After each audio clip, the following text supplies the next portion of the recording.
So the Caitlin Clark thing has taken over. The Caitlin Clark hashtag has absolutely taken over.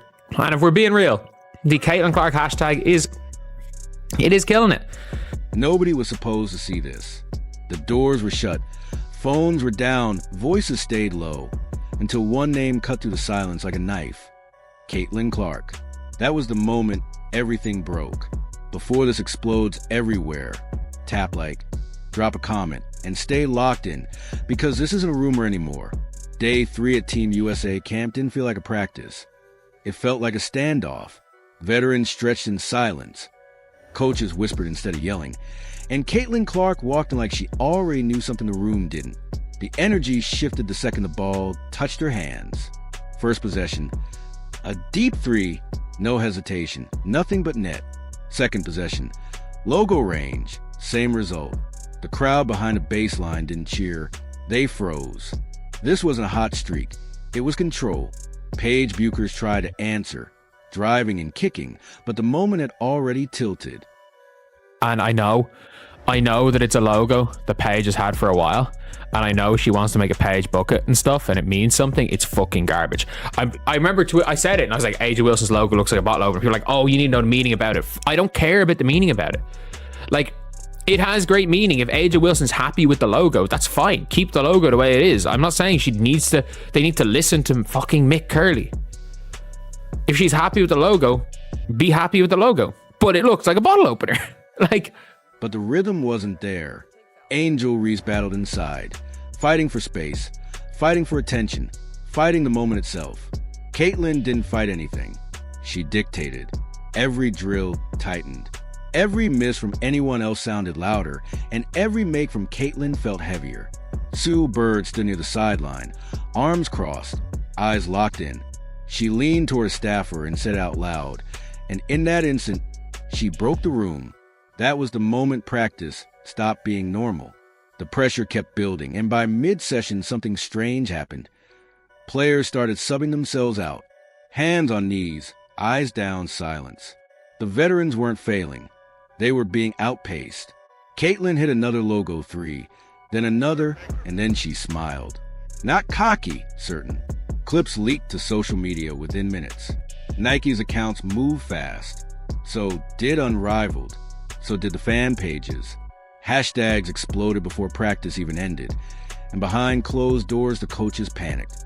Because this wasn't just basketball anymore. This was exposure. This from anywhere thing that they're pushing is doing a lot of good stuff. It's a major positive for kind of everybody involved, because you're now looking at a situation where it's like, okay, we're talking about, from anywhere, shooting from deep, which is clearly something that Caitlin Clark does and is very good at. And we're looking at that being a factor, and that being something we're talking about as a, okay, now we're seeing it as a women's basketball thing from anywhere. We're going to see it, and I'd be interested to see on TikTok what is That night, an emergency meeting was called. No cameras, no media, no statements. Just one question on the table. Do we rebuild around legacy or around reality? Names began circulating. 5 cuts, big names. Chelsea Gray, Brittany Griner. Others no one ever expected to hear in that context. Not because they weren't great, but because the game itself had changed. Speed, shooting, spacing. And one player who forced all 3 into the spotlight, Caitlin Clark. She wasn't just fitting the system anymore. She was the system.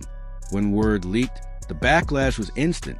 Fans detonated, calling it disrespect politics, too little too late. But others said the quiet part out loud. They weren't ready for her. Paige Bueckers walked out early. No interviews, no smiles. Angel Reese stayed, but the frustration showed everywhere. On the bench, on the court, in her body language. This wasn't about beef. It was about hierarchy collapsing in real time. As the off-court voices went silent and the camp spiraled, Caitlin Clark's reach only exploded.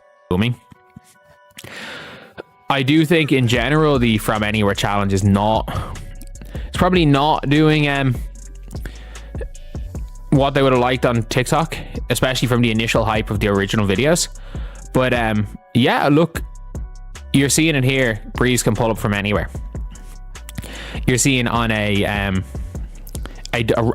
not even a rival WNBA team, a rival league, which Caitlyn doesn't play in. They're still out there promoting the hashtag. They're promoting it, which is obviously relevant.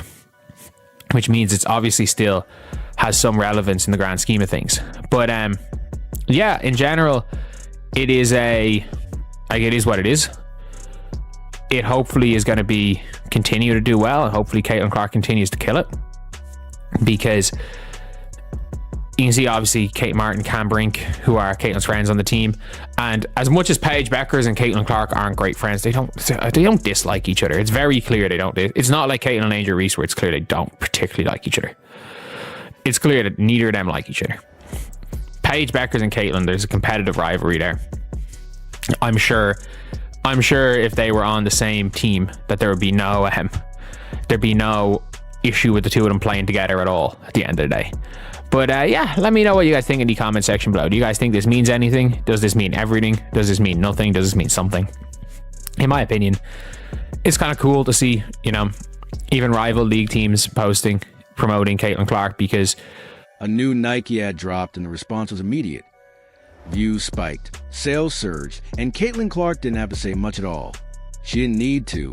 One line from an interview went viral anyway. Asterisk, I just play. The rest tells the story. Asterisk, it landed harder than any three-pointer because behind the scenes, officials were scrambling. Ratings, sponsors, and investors were all watching the same reality unfold. When Caitlin plays, everything moves. When she doesn't, things stall, and everyone knew it. The final practice, the final day, was heavy with tension. No noise, no jokes. Caitlin hit her first shot, missed a second, then buried the third from the logo. Sue bird nodded. The coach didn't smile because the decisions had already been made. 5 names crossed out, 1 name circled. When practice ended, the room stayed silent. No celebration, no speeches, just reality settling in. Team USA didn't lose control. They lost the ability to pretend. Caitlin Clark didn't demand anything, didn't threaten, didn't storm out. She just showed up, and that was enough to change everything.